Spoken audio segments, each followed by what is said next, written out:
Hi, good morning. Sorry for the noise. That's the quietest it can go. But today we'll be talking about designing for human-centered design and specifically understanding the clients or the people you're designing for. And this is going to be the topic for collages, or better yet known as mood boards in my case. Before we jump into the computer, let's roll the intro.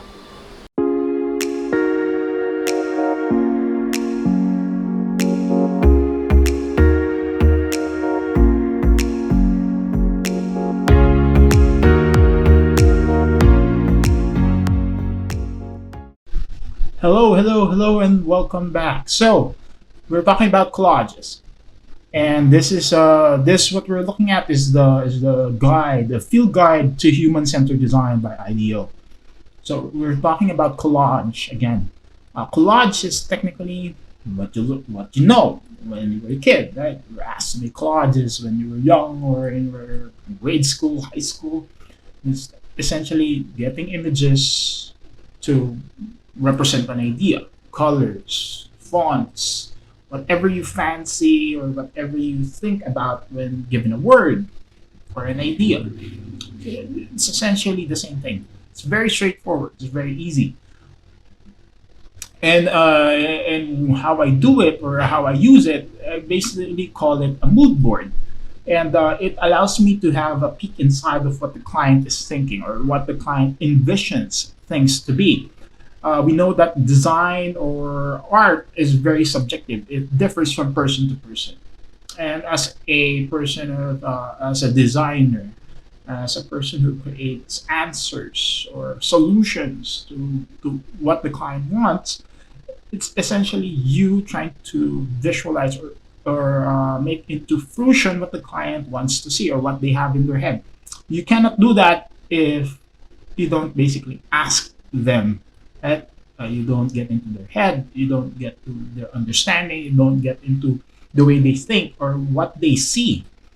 Especially if you encounter a client that says that I trust your taste or I don't know exactly what I'm looking for. This is the best way to solve that. I usually do this with my client when we first sit down, talk about the project. Then it's a very activity based, engaging thing to do. So in the example of IDEO, it was about uh, uh, it was about health insurance, and they asked the clients or the participants to show them what community health looks like for them, and the designers basically thought that it was medicine, health insurance is about money, getting hospitalized, but for the participants, they saw it as healthy choices, right? um, Invest in your health, strengthen the community, healthy food, exercise, and somewhat the different direction to what they were thinking. If they went with what they were thinking, they would have produced something significantly different from what the client envisions it to be, and that's exactly the point. Now, in my case, what I do is instead of what IDEO is actually suggesting that you bring collage materials. That's not physically possible now, especially the pandemic. But even before, you don't usually bring magazines, color palettes, and whatnot. But you usually have your phone, you usually have your laptop or a tablet with you. And these are some websites that I would like to show you or would like to, well, basically, you take a look at. First and foremost, Pinterest. Everybody knows what Pinterest is, or I believe everybody has used Pinterest in one point in time. Now, uh, well, you basically just type in what you want, right? And you get a lot of ideas from different sources. Now, you would be thinking, isn't this cheating or isn't this stealing?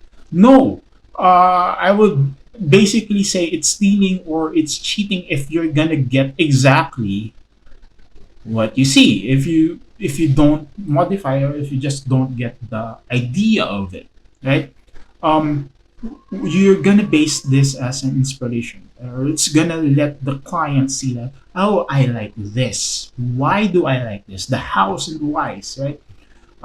The whys and yeah, the whys and the what. What makes it beautiful for the client? Why is it beautiful for them? Why does it speak to them? Or why does it represent the brand? So they choose stuff.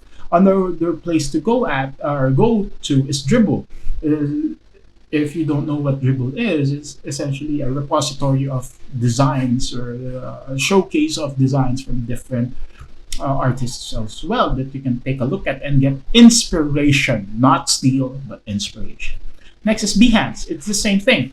You can look at the stuff that they posted here. The client says, "Oh, I like this one because it's clean. I like the colors and whatnot."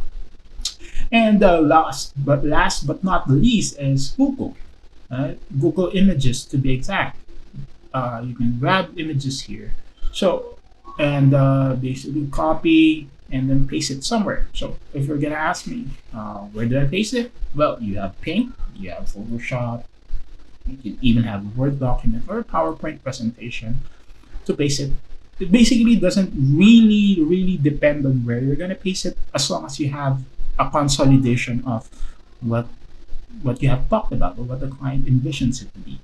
Next is you can also use colors, which is I would recommend coolors.co, which is an easy color palette generator. When you start the generator, you just press spacebar and it changes the color.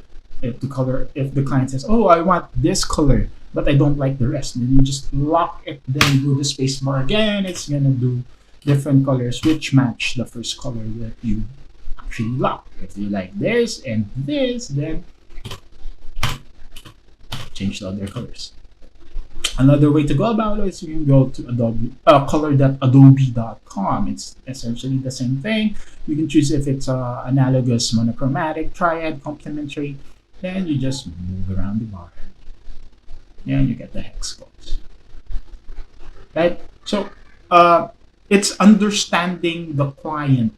It's not you expressing what you think would look nice, but it's actually getting into their heads. That's the reason why you're asking them to look for images, look for inspiration, look for what speaks to them or what speaks to the brand or what speaks to their own perception of what it should be.